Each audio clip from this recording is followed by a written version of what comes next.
महाराज जी के चरणों में कोटि कोटि प्रणाम। महाराज जी एक दोहा पढ़ने के बाद हृदय स्वीकार नहीं कर पा रहा कि ढोल गंवार शूद्र पशु नारी सकल ताड़ना के अधिकारी। इसमें गोस्वामी जी ने बहुत सूक्ष्मता से वर्णन किया। महापुरुषों के वचनों को हम सूक्ष्मता से समझ पाए। प्रायः ऐसा कह करके हम कहीं कहीं माताओं बहनों की अवहेलना करते हैं, कई जगह हम इसका प्रयोग कर देते हैं। अरे वो गोस्वामी जी ने लिखा है ढोल गंवार शूद्र पशु नारी सकल ताड़ना के अधिकारी। अब इसकी व्याख्या सूक्ष्मता से सुने और विचार पूर्वक। शास्त्रीय प्रमाण के अनुसार ढोल है ना, ढोल को ताड़ना चाहिए। ताड़ना मतलब उसको ठपाक चाहिए और बेताल नहीं। शास्त्र सिद्धांत के अनुसार, संगीत शास्त्र के अनुसार तभी वो राग प्रकट कर पाएगा, तभी वो बजेगा। ढोल को हाथ जोड़ के बोलो कि साहब आप बज जाएं, नहीं बजे, उसको ताड़ना चाहिए। अब ताड़ना शब्द चारों में एक जैसा नहीं लगेगा। शब्द एक ही है ताड़ना, लेकिन ताड़ना के अर्थ अलग अलग हैं। जैसे कनक है, एक ही शब्द है कनक, लेकिन कनक कनक ते 100 गुनी मादकता अधिकाय वा खाए बोराए जग या पाए बोराए। बोले कनक ही शब्द है। जैसे ताड़ना शब्द का हम प्रयोग केवल वही समझे कि ताड़ना देना ही नहीं, उसका अर्थ अलग अलग है। जैसे कनक शब्द है, कनक को सोना भी कहते हैं और कनक को धतूरा भी कहते हैं। कनक को धतूरा भी कहते हैं। एक कनक है जिसके खाने से बावरा हो जाएगा और एक कनक है जिसके पाने से बावरा हो जाएगा। कनक शब्द एक ही है, लेकिन दोनों का अर्थ अलग अलग हो गया। ऐसे ही ढोल में ताड़न का तात्पर्य है उसको पीटना, लेकिन वो शास्त्रीय संगीत के आधार पर उसको ताल देना। ताल देने से ही वो राग प्रकट करता है, आनंद की उमगन करता है, ना कि प्रार्थना करने से। समझ रहे? अच्छा, गंवार, गंवार कहते हैं विवेकहीन पुरुष को। विवेकहीन पुरुष को कोई कार्य दे दो और उस पर दृष्टि न रखो तो कार्य नष्ट हो जाएगा। वहां ताड़ने का तात्पर्य उसको पीटना नहीं है। उस अविवेकी गंवार पर दृष्टि रखो। जो आपने कार्य सौंपा है, जो भी कार्य उसका है, उस अविवेकी पर दृष्टि रखना ताड़ना हुआ। उस पर दृष्टि रखो, क्योंकि वो अविवेकी है, गंवार है, वो कार्य प्रणाली ठीक जानता नहीं। आप जहां त्रुटि होता संभाल लेना तो वो संभल जाए, क्योंकि वो गंवार है। और शूद्र, शूद्र का तात्पर्य होता शूद्र, वैसे जो वर्ण व्यवस्था में शूद्र का प्रादुर्भाव सबसे श्रेष्ठ जगह से प्रादुर्भाव है। वर्णन आता है ब्राह्मणोष मुखमाशी बाहु राजन्य कृतः उरुददस जद वैश्या पदभ्याग्यं शूद्रो जायत। भगवान के श्री चरणों की ही वंदना होती है। प्राय आपने देखा सबके श्री चरणों की, और शूद्रों का प्रादुर्भाव श्री चरणों से हुआ है। कोई ऐसा न समझे कि शूद्र का मतलब निकृष्ट होता है। यहां शूद्र का तात्पर्य जब से किसी से कहते हैं कि शूद्रवत आचरण करता है, मतलब शास्त्र विरुद्ध, सदाचार के विरुद्ध आचरण करना शूद्रवत आचरण की तरफ संबोधन किया जाता है। यहां कहा गया कि शास्त्र की सम्मति, शास्त्र के शासन के अनुसार आचरण हो, सदाचार परायण हो। शास्त्र जिसके लिए जो विधान करता है, शास्त्र शासन स्वीकार करना, यहां शूद्र के ताड़न की बात कही गई। यहां शूद्र ताड़न का तात्पर्य डंडे से प्रहार करना नहीं, समझना। और जो चौथा कहा गया नारी, अगर स्त्री को हम ये कहें कि ताड़न से ही वो केवल काबू में रहती है, तो राष्ट्र में अपने प्रसिद्ध लक्ष्मीबाई जैसी कोई सामर्थ्यशाली वीरांगना, कोई वीरों सामने बड़े बड़े वीरों के दांत खट्टे कर दे, ऐसी बहादुर सिंघनी हुई, अंग्रेजों के दांत खट्टे कर दिए। अगर कोई समझे कि नारी केवल ताड़ने के लिए है तो उसकी मूर्खता है। पुरुष और नारी का समान प्रादुर्भाव हुआ है। भगवान ब्रह्मा के श्री अंग से दाहिनी तरफ से महाराज मनु और बाईं तरफ से उनकी पत्नी उनका प्रादुर्भाव हुआ शतरूपा। शतरूपा, अब आप बोलो एक ही शक्ति के दो भाग हो गए, एक पुरुष रूप धारण कर लिया, एक नारी रूप धारण कर लिया। अब यहां विचार जो है कि उस नारी के ऊपर ताड़न शब्द का क्या प्रयोग है।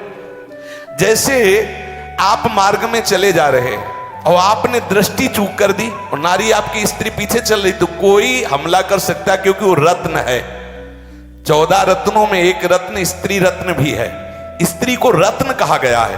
भगवान श्री राम जब वनवास में जा रहे हैं तो सिया जी को आगे नाव में जब चढ़ाना होता तो पहले सिया जी को चढ़ा, सीए चढ़ाई चढ़े रघुराई, पहले आगे। दृष्टि रखो, दृष्टि चूक गई तो रत्न है, यहां दृष्टि रखना। शासन मतलब उसको पिटाई करना नहीं कि जैसे ढोल को पीटा जाता है ऐसे स्त्री को पीटा जाए, शूद्र को पीटा जाए तो गंवार को, ये व्याख्या नहीं है, ये मूर्खता है, इसे व्याख्या नहीं कहते। जैसे कनक शब्द के कई अर्थ होते हैं, ऐसे ही ताड़न शब्द का यहां अलग अलग प्रयोग है। स्त्री के ऊपर दृष्टि रखो। किस भाव की दृष्टि रखे? क्योंकि वो हमारे यहां रत्न की तरह है, कहीं कोई ऐसा ना हो कि कुदृष्टि वाला कोई उस पर हमला कर दे। पाणी ग्रहण संस्कार में रक्षा का भी सूत्र बताया जाता है कि आपको अभी ये समर्पित है, आप इसकी रक्षा करें। हमारे शास्त्रीय सिद्धांत में देखो, कभी भी स्त्री को अकेला छोड़ने का सिद्धांत नहीं पाया गया। अगर शास्त्रीय सिद्धांत, बच्ची है तो माता पिता के शासन, थोड़ी बड़ी हुई तो भाई आदि के बीच में, और बड़ी हुई तो पति के, और बड़ी हुई तो पुत्रों के, मतलब एक सानिध्य का, एक दृष्टि रखी गई है कि यदि आप अपनी दृष्टि में रखेंगे तो उसका अमंगल नहीं होगा, उसका हित नहीं होगा।